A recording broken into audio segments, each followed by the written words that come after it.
Hola amigos y amigas, aquí estamos de vuelta en la continuidad de la serie Sanidad Total.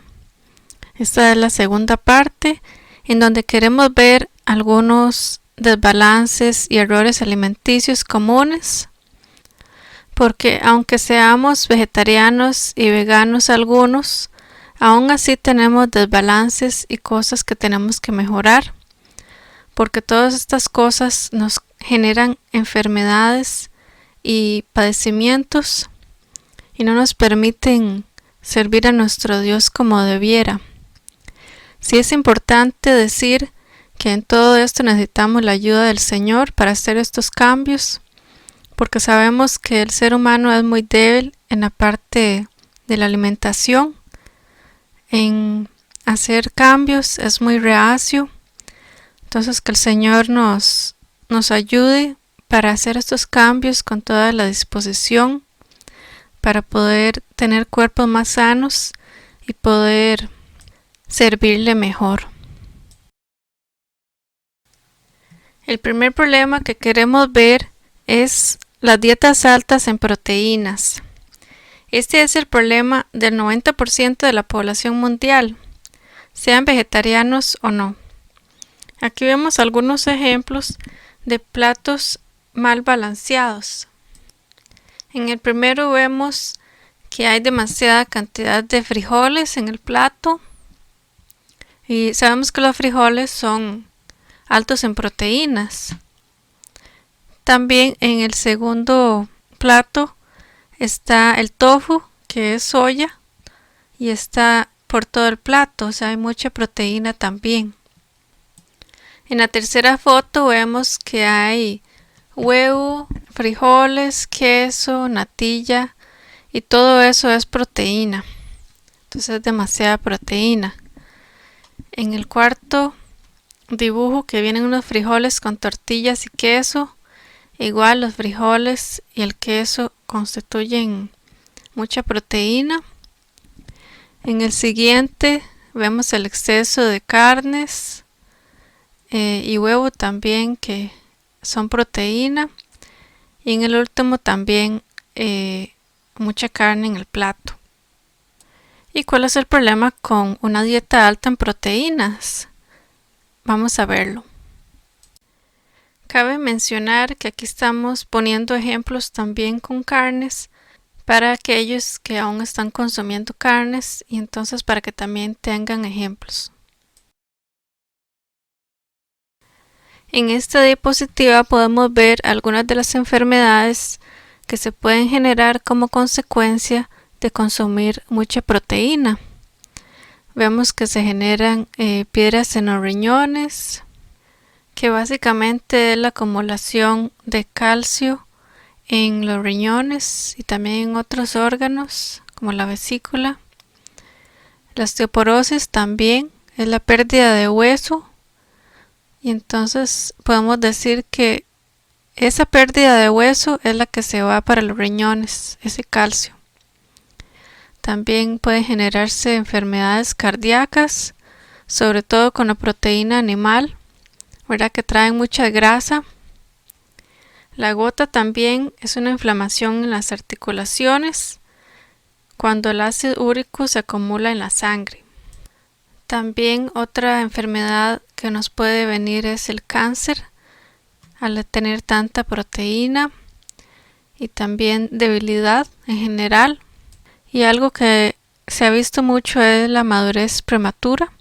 Y esto lo podemos ver, por ejemplo, en el desarrollo de las muchachas que antes se desarrollaban a una edad más tarde y ahora temprano ya empiezan pensando en las cosas de los adultos, ¿verdad? En cosas de sexualidad, cosas de noviazgo.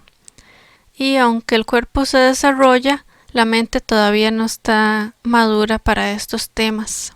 Entonces esto nos genera problemas y luego vienen los niños y las familias sin la preparación debida mental y espiritualmente. Esto es apenas una pincelada de las muchas consecuencias que nos trae tanta proteína, pero al menos podemos ver que son consecuencias importantes y serias y que tenemos que tener cuidado con las proteínas. Esto en realidad es producto de mucha desinformación porque los medios de comunicación nos hacen pensar que necesitamos mucha proteína para poder sobrevivir, pero esto es incorrecto. En realidad necesitamos poca proteína y nuestro cuerpo estará más que bien.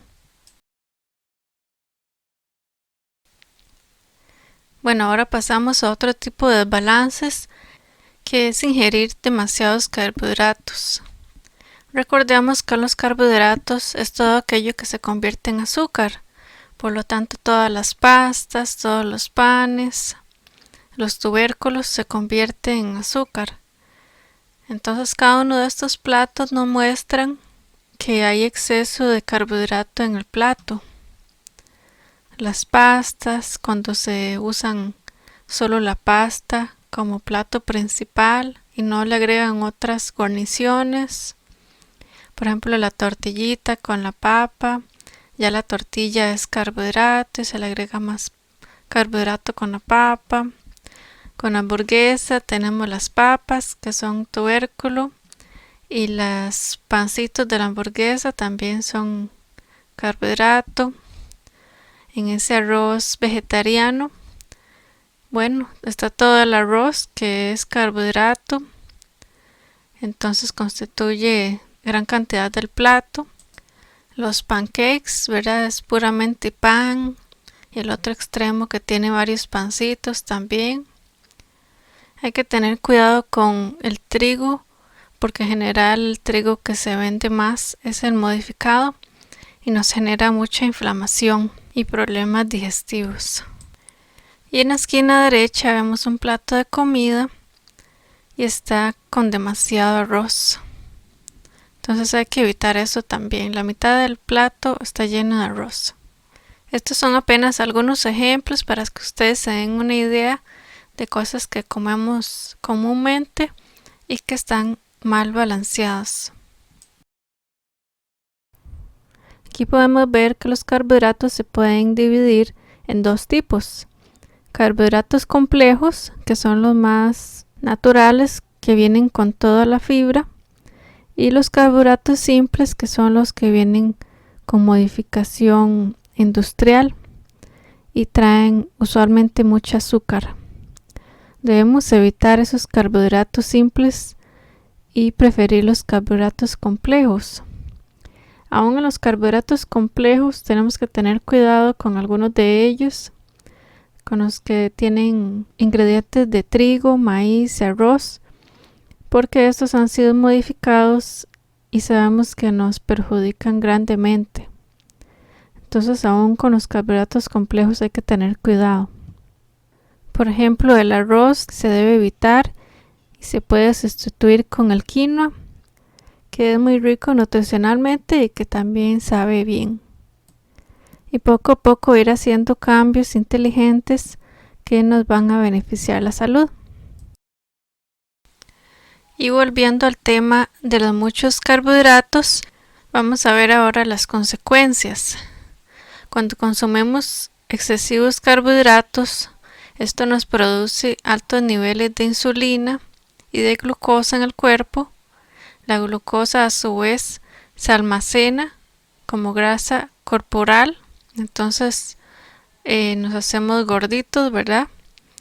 Y más si empezamos a consumir muchos carbohidratos simples que también traen mucha grasa. Entonces todo esto genera un ambiente propicio para que vengan hongos como la cándida y nos traen muchos síntomas que ahorita vamos a ver. Al haber tanto glucosa, esto abre la puerta para la diabetes, que sabemos que es una enfermedad que trae sus consecuencias, y también abre la puerta para el cáncer. Entonces, si no queremos nada de esto, tengamos cuidado con los carbohidratos.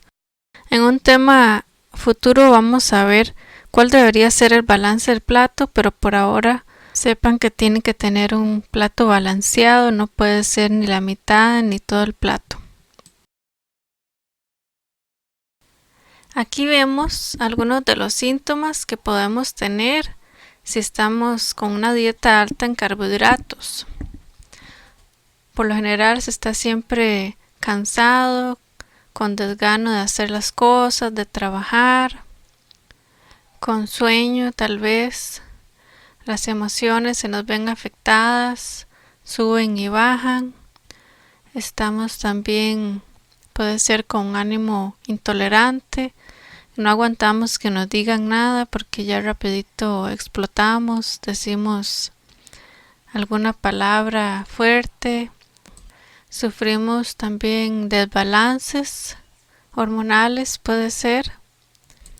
Nos produce estados mentales no agradables, tal vez tristeza, depresión, y como ya vimos nos trae obesidad que no nos genera una buena autoestima. Y bueno, por lo menos todos estos alimentos que están ahí en las fotos nos traen adicción, porque muchas de esas cosas tienen grasa y tienen sal, y esos son dos ingredientes que nos producen adicción. Y yo sé que todo eso se ve riquísimo, pero no nos beneficia para la salud, por lo menos la mayoría de lo que se ve ahí. Entonces vemos que definitivamente no son síntomas deseables para andar por ahí con pereza, con desánimo si queremos ser servidores del Señor. Aquí podemos ver cuáles son los síntomas de afectación del hongo cándida. El hongo cándida en realidad lo tenemos todos los seres humanos, el intestino y las mujeres en el área vaginal. Pero si consumimos mucho carbohidrato, entonces el hongo cándida se expande demasiado y nos trae problemas, como son todos estos síntomas. Estos síntomas nos ayudan a saber cuánto hongo hay en nuestro cuerpo. El hecho de que tengamos pocos o ninguno no significa que no tengamos hongos, porque eso es imposible, especialmente cuando existe sobrepeso, obesidad o diabetes. Los indicadores o los síntomas son las quejas de nuestro cuerpo o las alarmas que se prenden cuando el hongo está atacando las células.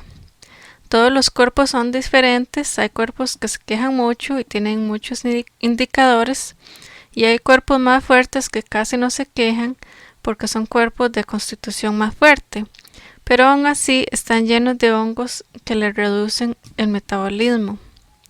Vamos a leerlos. Acné, alergia en ambientes húmedos, alergias a algunos alimentos, alergias a ciertas prendas o joyería, cansancio continuo, cistitis, diarrea constante, dolores de cabeza o migrañas, dolores menstruales fuertes, dolor o ardor vaginal al tener relaciones sexuales, estreñimiento, fatiga o debilidad, flujo o picor vaginal, frío en las extremidades del cuerpo, gases en exceso o inflamación en el bajo abdomen, infecciones urinarias, irregularidad o trastornos de menstruación, irritabilidad o depresión, picazón en la piel, especialmente en la noche o después de ducharse, también gases digestivos, reacciones de salpullido o manchas en la piel por el sol, resequedad en la piel, tener sensibilidad a la luz solar, de manera que también los ojos lagrimean. También hablan de un sabor de metal en la boca, sensibilidad a algunos olores fuertes como cigarrillo, perfumes o químicos, o sinusitis. Entonces pongamos atención a todo esto, porque si tenemos alguno o varias, es posible que tengamos exceso de hongo cándida, y lo mejor en este caso es que busquemos algún tratamiento natural para poder hacer la limpieza de este hongo.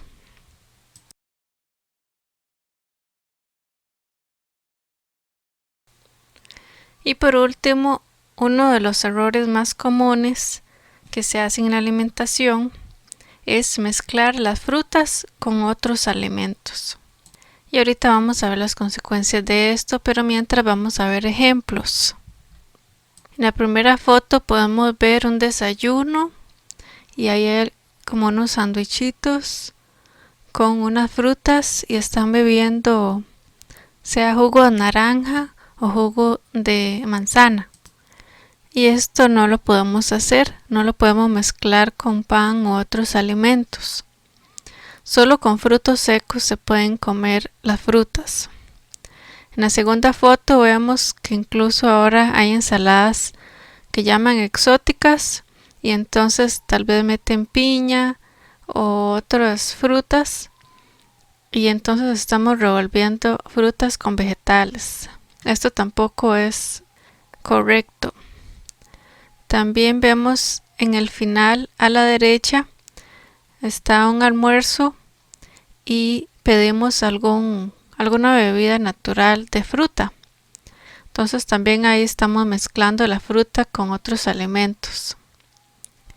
A la par tenemos un batido y entonces sea con leche vegetal que puede ser de almendra o de soya o con alguna leche animal y además azúcar. Todo esto es mezcla con la fruta y no es adecuado.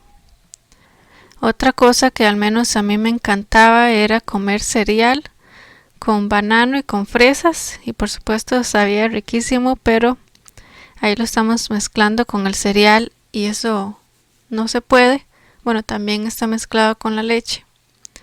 Entonces nada más comámonos o el cereal o las frutas, pero no juntos.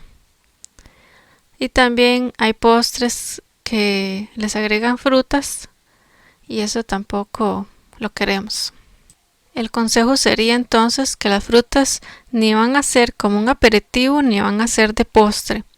Ellas tienen que ingerirse en ayunas o cuando ya la digestión anterior se haya terminado, que es como 4 o 5 horas después del alimento anterior. Y una vez que hayamos comido las frutas solas o con frutos secos, tenemos que esperar por lo menos 2 horas para comer otra cosa. Aquí tenemos algunas citas del libro Consejos sobre el régimen alimenticio de por qué es problemático las frutas con otros alimentos. Nos dice la primera cita: las frutas y las verduras tomadas en una misma comida producen acidez de estómago. De esto resulta impureza en la sangre y la mente no está clara porque la digestión es imperfecta. Nos está diciendo claramente que no vamos a poder pensar claramente porque nuestro sistema digestivo no está funcionando de la mejor manera. Por tanto, no vamos a tener claridad de mente, mucho menos discernimiento para saber si algo está bien o algo está mal. La segunda cita dice así: quisiéramos recomendar especialmente la fruta como un agente de salud, pero ni siquiera la fruta debe ser consumida después de una comida completa de otros alimentos. Como veníamos diciendo, no puede servir de postre. Y hay muchas otras citas que nos hablan de esto. Estas son solo 2. Aquí también tenemos algunos datos científicos que demuestran que esto de mezclar frutas con otros alimentos es un error. Dice, la fruta es un alimento que debe combinarse solo con frutos secos, como venimos diciendo, y ella debe realizar sola la digestión. Y esta parte que sigue es muy importante. Debemos saber que todo lo que ingerimos produce fermentación en nuestro estómago, pero hay niveles de fermentación adecuados y otros de sobrefermentación. Entonces, por ejemplo, aquí nos indica que nuestro estómago está a una temperatura corporal de 37 grados Celsius. Si le echamos fruta a la comida, esto es a cualquier otra comida que no sea fruta, se va a producir sobrefermentación y esto nos va a producir alcohol, como si estuviéramos ingiriendo alcohol. Sabemos que las personas que ingieren alcohol, normalmente ese alcohol es de 5 grados. Pero en este ejemplo, si agregamos una manzana, nos va a producir en el estómago un alcohol de 18 grados. O sea, un alcohol mucho mayor que el que si estuviéramos ingiriendo alcohol. Si en lugar de una manzana agregáramos un banano, este también produce alcohol. Este sería mayor, sería de 43 grados. Imagínense, estamos siendo alcoholizados y tan siquiera ingerimos bebidas alcohólicas. Estas mezclas de fruta con otros alimentos es comprobado que son responsables de por lo menos 2500 enfermedades. Pareciera ser algo muy simple, pero en realidad es algo muy serio. Y esto lo vamos a ver con más detalle a continuación. Bueno, aquí tenemos la enfermedad hepática, o sea, del hígado no alcohólica. ¿Y esto qué es? Bueno, como lo veníamos diciendo, es ser borracho sin tomar alcohol. ¿Por qué? Por la mala combinación de alimentos. ¿Qué es lo que sucede? Que la sangre se vuelve ácida y en un ambiente ácido se reproducen los patógenos, ¿verdad? Las enfermedades como streptococos, bacilococos, estelococos, todas las diferentes bacterias que vemos ahí en los dibujitos, que en un ambiente neutro no se reproducen, viven pero no se reproducen. En la mayoría de los restaurantes del mundo combinan mal los alimentos. Y mucho de esto es ignorancia en realidad.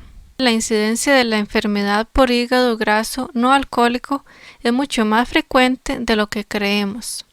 1 de cada 3 adultos y 1 de cada 10 niños padece esta patología o esta enfermedad del hígado. Y vemos ahí en el dibujo qué es lo que pasa. Tenemos un hígado sano, ¿verdad? Que está rojito. Después, cuando empieza el alcoholismo, llegamos a la enfermedad del hígado graso no alcohólico, NAFLD por sus siglas en inglés. Se desarrolla cuando el hígado tiene dificultad para descomponer las grasas, lo que causa una acumulación en el tejido hepático o del hígado, y se diagnostica cuando más del 10% del hígado contiene grasa. Si el alcoholismo continúa, llegamos a la etapa de tener esteatohepatitis no alcohólica, y se refiere cuando la condición del hígado graso avanza acumulándose mucha grasa hasta provocar hinchazón, y esta enfermedad puede afectar ya la función del hígado.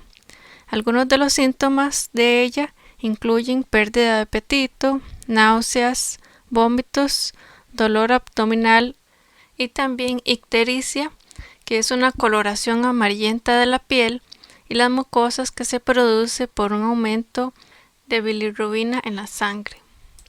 Después de esto puede aumentar a una cirrosis, que es una etapa tardía de la cicatrización o fibrosis del hígado, y esto se produce porque cada vez que el hígado sufre una lesión, él intenta repararse a sí mismo. En el proceso se forma un tejido de cicatrización. A medida que la cirrosis avanza, se forman cada vez más tejidos de cicatrización y hacen que el hígado funcione con dificultad, y la cirrosis avanzada es potencialmente mortal.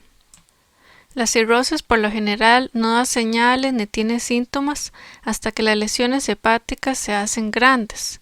Cuando sí hay signos y síntomas, pueden incluir fatiga, aparición de hemorragias con facilidad, pérdida de apetito, náuseas, hinchazón de las piernas, de los pies o de los tobillos, pérdida de peso, picazón en la piel, decoloración amarilla en la piel, en los ojos, acumulación de líquido en el abdomen, vasos sanguíneos en forma de arañas en la piel, enrojecimiento de las palmas de las manos.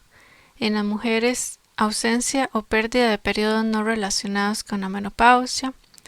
En los hombres, pérdida del deseo sexual, agrandamiento de los senos o atrofia testicular. También indican que puede haber confusión somnolencia y dificultad en el habla. Y por último, también se puede producir un carcinoma hepatocelular. Este es el tipo más frecuente de cáncer primario de hígado. Y algunos de los tratamientos para esto ya sería cirugía para extirpar el cáncer o un trasplante de hígado u otras soluciones. Se ha encontrado además que el hígado graso produce cáncer en otros órganos. Aquí vemos cáncer de seno, cáncer de riñones, del recto, intestinal, de páncreas, esófago y gastritis y próstata.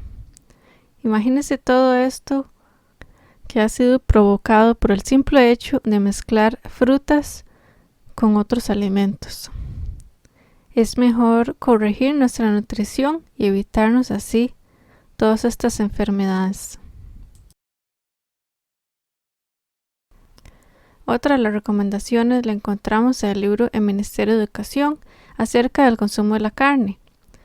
La carne no fue nunca el mejor alimento, pero su uso es hoy día doblemente inconveniente, ya que el número de los casos de enfermedad aumenta cada vez más entre los animales.